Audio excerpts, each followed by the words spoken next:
नमस्ते दोस्तों, book menu में आपका स्वागत है।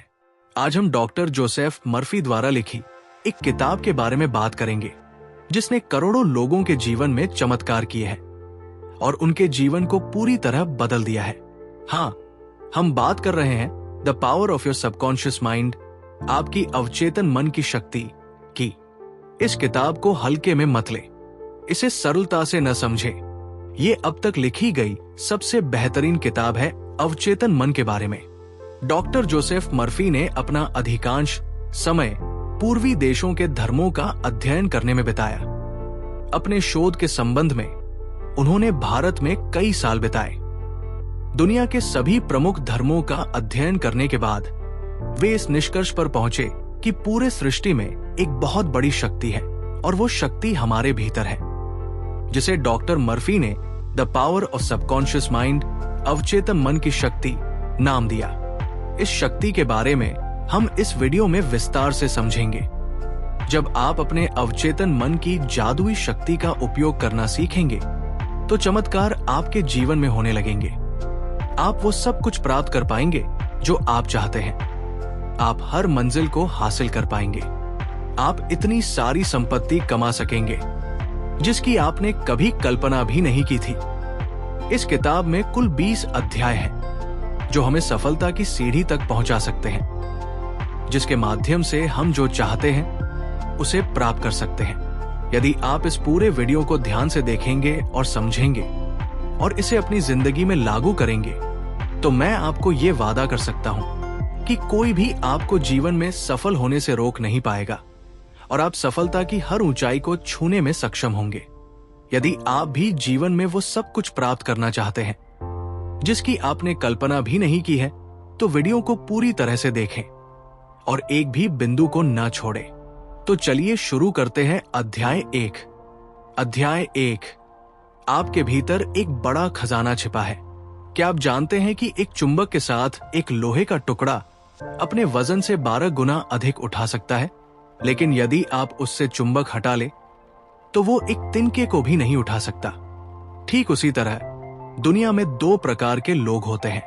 एक वो जिनमें चुंबकीय शक्ति होती है, जो विश्वास और आस्था से भरे होते हैं, जो ये जानते हैं कि वे जीतेंगे और सफल होंगे। और दूसरे वे जो चुंबकीय तत्वों से वंचित होते हैं, जो हमेशा डरते रहते हैं, हमेशा संदेह करते रहते हैं। ऐसे लोग जीवन में आगे नहीं बढ़ पाते। आप भी एक चुंबकीय व्यक्ति बन सकते हैं, बशर्ते आप इतिहास के सबसे बड़े रहस्य को समझें, जो है अवचेतन मन की शक्ति।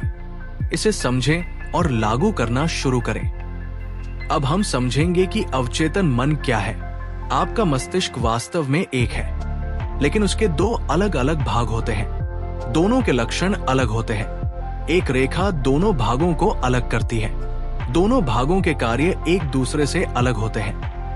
हर विभाग की अपनी शक्तियां और गुण होते हैं। एक है चेतन मन और दूसरा है अवचेतन मन। चेतन मन वही है जो सतह पर दिखाई देता है, यानी जो आप है वही चेतन मन है, और जो आपके भीतर है, जो दिखाई नहीं देता, वही है अवचेतन मन। अब हम एक कहानी के माध्यम से समझेंगे कि चेतन मन और अवचेतन मन एक दूसरे से कैसे जुड़े होते हैं। एक बार महान ओपेरा गायक एनरिको कारुसो को अपने करियर की शुरुआत में मंच पर जाने का डर था, खासकर अपनी गले की वजह से।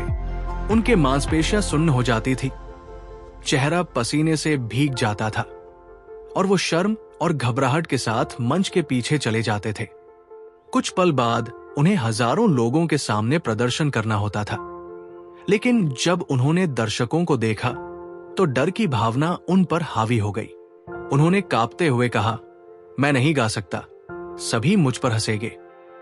वो फिर से अपने ड्रेसिंग रूम की ओर लौटने लगे, लेकिन अचानक रुककर जोर से चिल्लाए, भाग जा, डर, तुझे भागना है। और फिर वो मंच पर लौट आए और अपने सीने को उठाकर खड़े हो गए। जब आपके चेतन मन में डर, चिंता और तनाव होता है तो अवचेतन मन में नकारात्मक भावनाएं बहने लगती हैं, और ये नकारात्मक भावनाएं चेतन मन को डर, आशंका और निराशा से भर देती है। जब ऐसा हो तो एनरिको कारुसो की तरह आपको भी अपने चेतन मन के नकारात्मक विचारों के खिलाफ पूरी हिम्मत और आत्मविश्वास के साथ खड़ा होना चाहिए और खुद से कहना चाहिए, मैं पूरी तरह से नियंत्रण में हूं, मैं ये काम आसानी से कर सकता हूं। जब आप अपने चेतन मन को इस तरह आदेश देते हैं तो आपका अवचेतन मन शांति, सामंजस्य और उत्साह से भर जाता है और आपके अंदर ताकत आ जाती है। आप जो भी परिणाम चाहते हैं वे आपको मिलने लगते हैं। मान लीजिए कि आपका मस्तिष्क एक बगिया है और आप उस बगिया के मालिक हैं। अब उस बगिया में कौन सा पौधा उगेगा? जाहिर है वही पौधा उगेगा जिसकी बीज आप उसमें बोएंगे। ठीक वैसे ही हम पूरे दिन अपने मस्तिष्क के बगिया में विचारों के बीज बोते हैं। अब ये विचार कहां से आते हैं? ये हमारे आदतों से आते हैं। अगर आप कांटे बोएंगे तो क्या आपको अंगूर मिलेगा? अगर आप कांटों के झाड़ बोएंगे तो क्या आपको अंजीर मिलेगा? जैसे आप अपने मस्तिष्क में विचार बोते हैं वैसा ही परिणाम आपको मिलता है। अब सवाल है कि आपको चेतन मन में अच्छे विचार क्यों सोचने चाहिए? इसका जवाब है क्योंकि अवचेतन मन सही और गलत में भेद नहीं कर सकता। वो सिर्फ चेतन मन द्वारा सोचे गए विचारों को अस्तित्व में लाने का काम करता है, चाहे वो सही हो या गलत। ये एक बहुत महत्वपूर्ण वाक्य है। यदि आपने इसे पहली बार में समझा नहीं तो कृपया इसे फिर से सुने। उदाहरण के लिए, अगर कोई व्यक्ति किसी से बहुत गुस्से में है और उसका गुस्सा इतना बढ़ गया है कि वो उस व्यक्ति को मारने का सोचता है और वो बार बार कहता है, मैं उसे मार दूंगा, मैं उसे मार दूंगा, तो ऐसे शब्दों को बार बार कहने के कारण ये सब बातें उस व्यक्ति के अवचेतन मन पर अंकित हो जाएंगी और अवचेतन मन उन्हीं शब्दों को सत्य मानते हुए ऐसे हालात पैदा करेगा कि एक दिन वो व्यक्ति सचमुच हत्या कर देगा। अब हत्या करना एक बहुत बुरी बात है, तो फिर अवचेतन मन ने उसे ऐसा क्यों होने दिया? क्योंकि अवचेतन मन सही और गलत का फर्क नहीं करता। वो सिर्फ चेतन मन द्वारा सोचे गए विचारों को अस्तित्व में लाने का काम करता है, चाहे वो विचार सही हो या गलत, सकारात्मक हो या नकारात्मक। अध्याय 2, आपका अपना मस्तिष्क कैसे काम करता है। चेतन मन एक जहाज के कप्तान की तरह होता है। वो सिर्फ कर्मचारियों को आदेश देता है जो निचले इंजन कक्ष में बैठे होते हैं और सभी बॉयलरों, मशीनों और उपकरणों को चलाते हैं। इंजन कक्ष में काम कर रहे कर्मचारियों को ये नहीं पता होता कि वे कहां जा रहे हैं या किस दिशा में जा रहे हैं। वे सिर्फ कप्तान के आदेशों का पालन करते हैं, चाहे वो आदेश सही हो या गलत, अधूरे हो या पूरी तरह से गलत। वे बिना किसी सवाल के उनका पालन करते हैं, भले ही वे पहाड़ से टकरा जाएं। बस उसी तरह आपका चेतन मन जहाज का कप्तान और नेविगेटर होता है। जो भी आपका चेतन मन सही मानता है, अवचेतन मन उसे बिना किसी सवाल के स्वीकार कर लेता है, चाहे वो सही हो या गलत, उसे कोई फर्क नहीं पड़ता। और जब आप कोई शब्द या वाक्य बार बार कहते हैं तो आपका अवचेतन मन उसे स्वीकार कर लेता है और उसे सच बना देता है, चाहे वो विचार सही हो या गलत, सकारात्मक हो या नकारात्मक। जब आप बार बार नकारात्मक बातें कहते हैं, जैसे ये बहुत मुश्किल है, मैं ये नहीं कर सकता, मैं स्मार्ट और बुद्धिमान नहीं हूं, मैं बेकार हूं, ये मेरे बस का नहीं है, तो आपका अवचेतन मन आपके शब्दों को सच मानकर ऐसी परिस्थितियां बनाएगा जिससे वो काम करना वाकई बहुत मुश्किल हो जाएगा। लेकिन अगर आप इसके बजाय कहते हैं, ये बहुत आसान है, मैं स्मार्ट और बुद्धिमान हूं, मैं 100% अमीर बन सकता हूं, मैं ये कार खरीद सकता हूं, मैं यूरोप यात्रा कर सकता हूं, तो आपका अवचेतन मन इसे सच मानकर ऐसी परिस्थितियां बनाएगा जिससे आपको वो सब कुछ प्राप्त हो सकेगा। यह आपको थोड़ा अजीब लग सकता है, लेकिन यही सच है। सच्चाई यह है दोस्तों। चलिए एक और उदाहरण देखते हैं। एक युवा गायिका को एक गाने के ऑडिशन के लिए बुलाया गया था। वो बड़ी घबराहट के साथ इंटरव्यू का इंतजार कर रही थी, लेकिन उसने 3 बार ऑडिशन में असफलता का सामना किया। उसकी आवाज बहुत मधुर थी, फिर भी वो असफल हो गई। ऐसा क्यों हुआ? क्योंकि हर बार ऑडिशन से पहले वो खुद से कहती थी कि लोग मुझे पसंद नहीं करेंगे, वे मेरी आवाज को पसंद नहीं करेंगे। मुझे बहुत डर है कि शायद मुझे चुना न जाए। उसकी अवचेतन मन ने उसकी नकारात्मक बातें स्वीकार की और उन्हें वास्तविकता के रूप में प्रस्तुत किया। वो असफल हो गई। उसने इस डर को इस तरह से पार किया। वो दिन में 3 बार एक कमरे में जाती, एक कुर्सी पर बैठती और अपने शरीर को आराम देती। वो अपनी आंखें बंद करती और इस तरह अपने शरीर और मन को शांत करती। अपने डर को दूर करने के लिए उसने खुद से कहना शुरू किया, मेरी आवाज बहुत सुरीली है, मैं बहुत सुंदर गा सकती हूँ, मैं पूरी तरह से गाने के लिए तैयार हूँ, मैं गाऊंगी और मधुर आवाज में गाऊंगी। और उसने अपनी बात को आत्मविश्वास के साथ और शांति पूर्वक दोहराया। फिर वो दिन में 3 बार अभ्यास करती, हर बार वही वाक्य 5 से 10 बार दोहराती। महीने के अंत तक वो पूरी ऊर्जा और आत्मविश्वास के साथ वापस आ गई और जब उसे फिर से ऑडिशन के लिए बुलाया गया तो उसने बहुत मधुर आवाज में गाया और चुनी गई। अगर कभी भी आपको ऐसी स्थिति का सामना करना पड़े तो आपको इस तकनीक का 100% उपयोग करना चाहिए। आप निश्चित रूप से सफल होंगे। अध्याय 3, आपके अवचेतन मन की चमत्कारी शक्ति। अमेरिकी मनोविज्ञान के पिता विलियम जेम्स ने कहा है कि दुनिया को हिलाने की शक्ति आपके अवचेतन मन में है। जो कुछ भी आप अपने अवचेतन मन में अंकित करेंगे, वो उसे पूरा करने के लिए स्वर्ग और पृथ्वी तक कुछ भी कर डालेगा। यही काम करता है, इसलिए आपको इसमें सही और सकारात्मक विचार भरने चाहिए। कई बार आपको सुबह 4 बजे उठना पड़ता है, तो उस समय आप अलार्म सेट करते हैं और सो जाते हैं। लेकिन सुबह 4 बजे आप अलार्म बजने से कुछ मिनट पहले या कुछ सेकंड पहले जाग जाते हैं। ऐसा क्यों होता है? क्योंकि आपका अवचेतन मन बहुत शक्तिशाली है और जब आप सोने से पहले अपने मन में ये सोचते हैं कि मुझे सुबह 4 बजे उठना है, तो वह चीज आपके अवचेतन मन में अंकित हो जाती है और आपका अवचेतन मन काम करता है और आपको अलार्म बजने से पहले ही कुछ सेकंड या मिनट पहले जगा देता है। आप इस तकनीक का उपयोग बड़े लक्ष्यों को प्राप्त करने के लिए भी कर सकते हैं।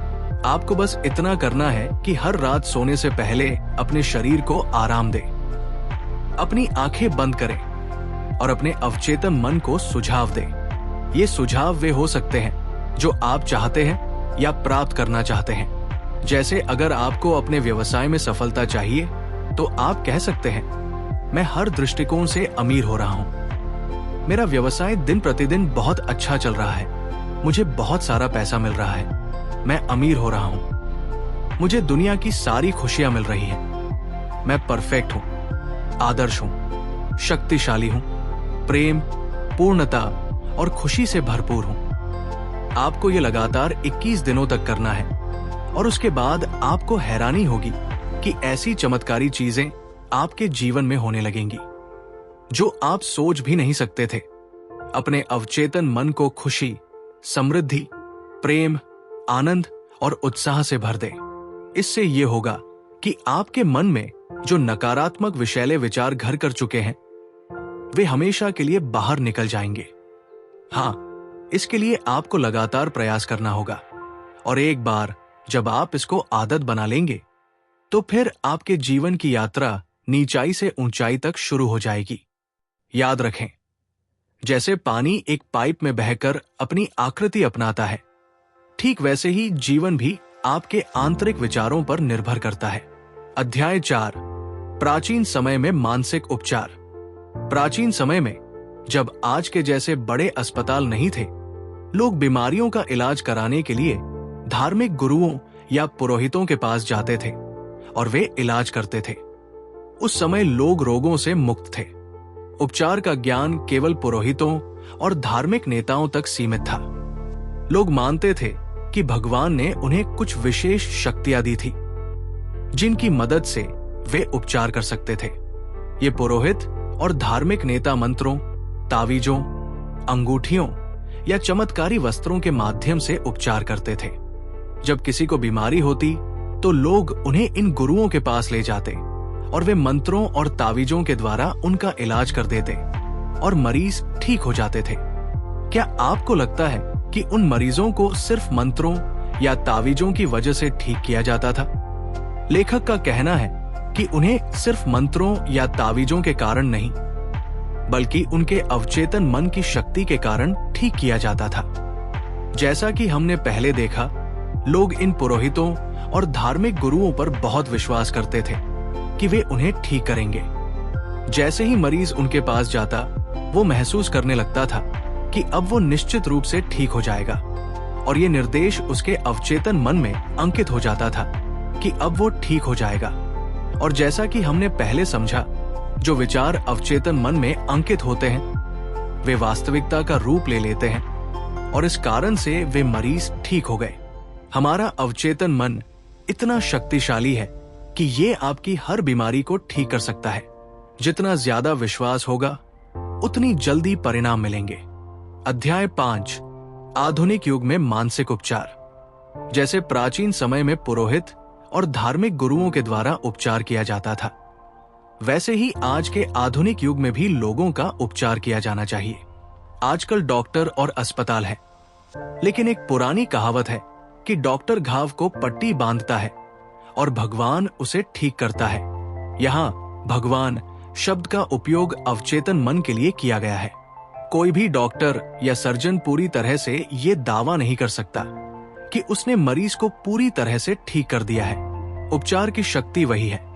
हालांकि इसे विभिन्न नामों से जाना जाता है, जैसे प्रकृति, जीवन, भगवान, सृजनात्मक ज्ञान। लेकिन वास्तव में ये सभी अवचेतन शक्ति को संदर्भित करने के विभिन्न तरीके हैं। एक मरीज था जिसकी जीभ पक्षाघात से प्रभावित थी।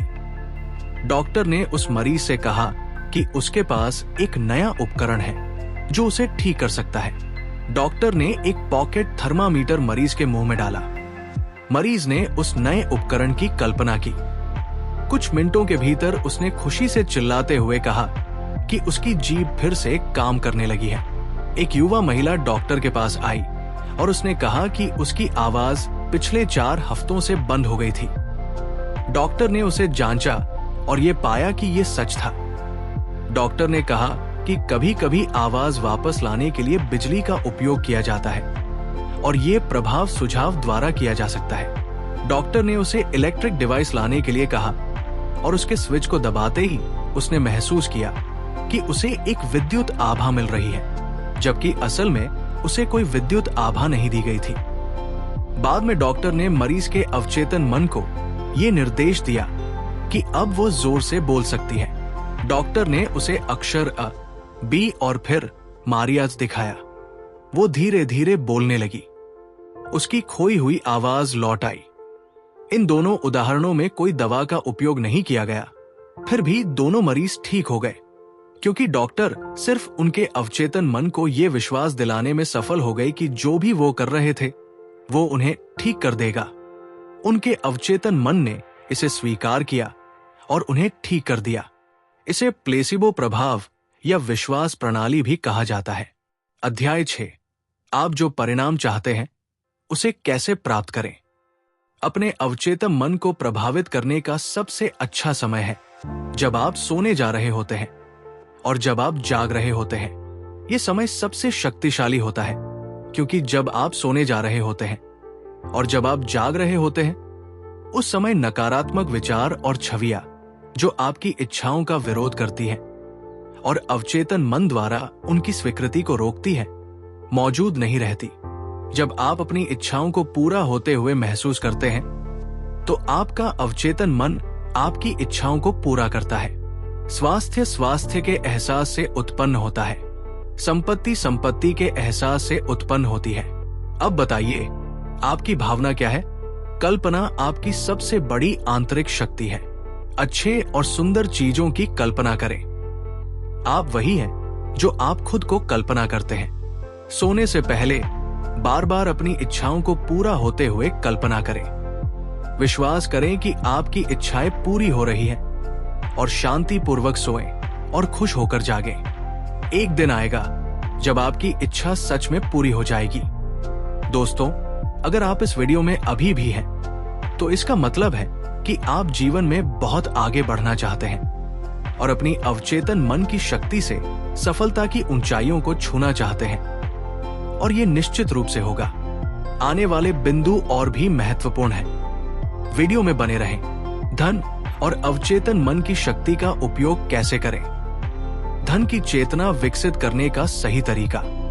आप एक काम करें, इन 2 शब्दों को हर दिन सोने से पहले और सुबह उठने के बाद 5 मिनट तक दोहराएं। इन शब्दों में अत्यधिक शक्ति है, धन और सफलता। इन्हें एक लोरी की तरह बार बार कहें और आप परिणाम देखकर चौंक जाएंगे। धन आपके पास विशाल बर्फ के टुकड़ों की तरह बहकर आएगा। लेखक कहते हैं कि एक बहुत चिंतित व्यवसायी उनके पास आए थे। उनकी बिक्री और वित्तीय स्थिति बहुत खराब थी। मैंने उन्हें अपने कार्यालय में बैठकर ये कथन बार बार दोहराने को कहा, मेरी बिक्री हर दिन बढ़ रही है।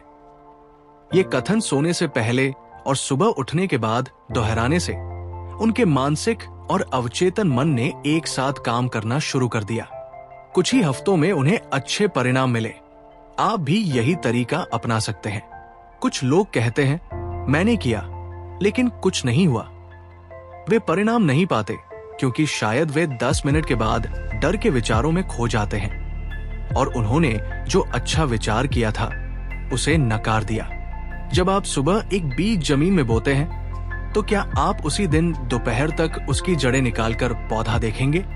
नहीं, आप उसे बढ़ने और जड़ पकड़ने का समय देते हैं। इसी तरह जब आप अपने अवचेतन मन को कोई सुझाव देते हैं तो आपको तुरंत परिणाम नहीं मिल सकते।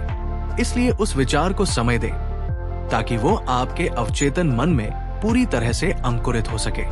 जब वो विचार आपके अवचेतन मन में जड़ जमा लेता है तो आप इतना धन प्राप्त करेंगे जितना आपने कभी कल्पना नहीं की थी। धन की ओर शाही रास्ते पर कैसे चले? यहाँ एक आसान तकनीक है जिसे आप अपने जीवन में धन को बढ़ाने के लिए उपयोग कर सकते हैं। एक शांत कमरे में जाएं और आरामदायक कुर्सी पर बैठें। अपने शरीर को आराम दें और ये कथन कई बार दिन में दोहराएं। मुझे पैसा पसंद है, मैं उसे पसंद करता हूँ। मैं उसका उपयोग समझदारी से, रचनात्मक रूप से और विवेकपूर्ण तरीके से करता हूँ। मेरे जीवन में पैसों का निरंतर प्रवाह है। मैं खुश हूँ। मैं उसे खर्च करता हूँ और वो चमत्कारी तरीके से वापस मेरे पास आता है, बढ़कर। ये अच्छा है, बहुत अच्छा है। पैसा मेरे पास बड़ी मात्रा में आ रहा है। मैं इसका उपयोग केवल अच्छे कार्यों के लिए करता हूं। मैं अपनी वित्तीय समृद्धि और मानसिक शांति को बढ़ाना चाहता हूं। मैं धन के लिए आभारी हूं। गरीबी में दिन बिता रहे लोगों का असली कारण। आपने बहुत से लोगों को देखा होगा जो गरीबी में दिन बिता रहे हैं और अपने मासिक खर्चे पूरे करने के लिए संघर्ष कर रहे हैं। वे अपनी खर्चों को पूरा करने के लिए बहुत मेहनत करते हैं। क्या आप जानते हैं ऐसा क्यों होता है? वे हमेशा ये सोचते हैं कि ये उनके साथ क्यों हो रहा है। वे उन लोगों की आलोचना करते हैं जो जीवन में बहुत सफल रहे हैं और बहुत पैसा कमाया है। वे मानते हैं कि अमीर लोग बहुत भ्रष्ट हैं। उन्होंने लोगों का खून चूसकर पैसा कमाया है। वे अमीरों से नफरत करते हैं। वे पैसे को भी नापसंद करते हैं और आप चाहते हैं कि आप अमीर हो, लेकिन फिर भी आप अमीरों और उनके पैसों से नफरत करते हैं। तो ये कुदरती कानून है कि जो चीजें आप नफरत करते हैं वे आपके पास नहीं आती। जब आप किसी सफल और अमीर व्यक्ति को देखते हैं तो कहिए, मैं सफल और अमीर लोगों को आशीर्वाद देता हूं। मैं सफल और अमीर लोगों को अपना आदर्श मानता हूं। मैं सफल और अमीर लोगों से प्यार करता हूं। अगर वे अमीर बन सकते हैं तो मैं भी बन सकता हूं। जब आप अपने अवचेतन मन में सफल और अमीर लोगों के बारे में अच्छे विचार डालेंगे तो आपका अवचेतन मन आपको इतना धन देगा कि आप उसकी गिनती भी नहीं कर सकेंगे। आपका अवचेतन मन और वैवाहिक जीवन। यदि आपने पिछले अध्याय पढ़े हैं तो अब आप जानते हैं कि आपका अवचेतन मन कैसे काम करता है। आप जानते हैं कि आप जो भी प्रभाव उसमें छोड़ते हैं वो बाहरी दुनिया में वास्तविकता बन जाता है। यदि आप एक महिला हैं और अपने आदर्श पति को आकर्षित करना चाहती हैं, तो इस समय अपने अवचेतन मन में उन गुणों और लक्षणों का प्रभाव छोड़ें जो आप अपने भविष्य के पति में चाहती हैं। यहाँ एक बेहतरीन तकनीक है जिससे आप अपने आदर्श पति को आकर्षित कर सकती हैं। रात को एक कुर्सी पर बैठें, अपनी आंखें बंद करें, अपने शरीर को पूरी तरह से ढीला छोड़े, शांत, निष्क्रिय और स्वीकार करने वाली स्थिति में आ जाएं। अपने अवचेतन मन से कहें, मैं एक ऐसे आदमी को आकर्षित कर रही हूं जो ईमानदार, सच्चा, वफादार, शांत, खुश और समृद्ध है। मुझे पता है कि मैं उसकी शांति और खुशी बढ़ा सकती हूं। वो मेरे आदर्शों से प्यार करता है और मैं उसके आदर्शों से प्यार करती हूं। हमारे बीच आपसी प्रेम, स्वतंत्रता और सम्मान है। आदर्श पत्नी को आकर्षित करने का तरीका। अपनी आदर्श पत्नी को आकर्षित करने के लिए सकारात्मक घोषणा करें। मैं एक महिला को आकर्षित कर रहा हूं जिससे मुझे बहुत अच्छा मेल है। ये महिला वो है जिसके साथ मैं एक आदर्श जोड़ी बन सकता हूं। वो आध्यात्मिक, समर्पित, वफादार और ईमानदार है। हम एक दूसरे के प्रति बहुत आकर्षित हैं। मुझे पता है कि मैं इस महिला को प्रेम, प्रकाश, शांति और खुशी दे सकता हूं। हमेशा युवा बने रहने के तरीके। आप जितने युवा हैं, उतने ही युवा हैं जितना आप खुद को मानते हैं। कुछ लोग 30 की उम्र में बूढ़े हो जाते हैं, जबकि कुछ लोग 80 की उम्र में भी जवान बने रहते हैं। दिमाग सबसे बड़ा उपकरण है। आप वही होते हैं जो आप अपने दिमाग में सोचते हैं। एक व्यक्ति तब बूढ़ा होता है जब वो जीवन में रुचि खो देता है और सपने देखना छोड़ देता है। हमेशा युवा बने रहने का एक ही तरीका है दोस्तों, और वो है सपने देखना, क्योंकि सपने सच होते हैं। सारांश, जैसा आप अपने अवचेतन मन में सोचते हैं वही जीवन में बन जाता है। Thanks for watching. Do like, share and subscribe.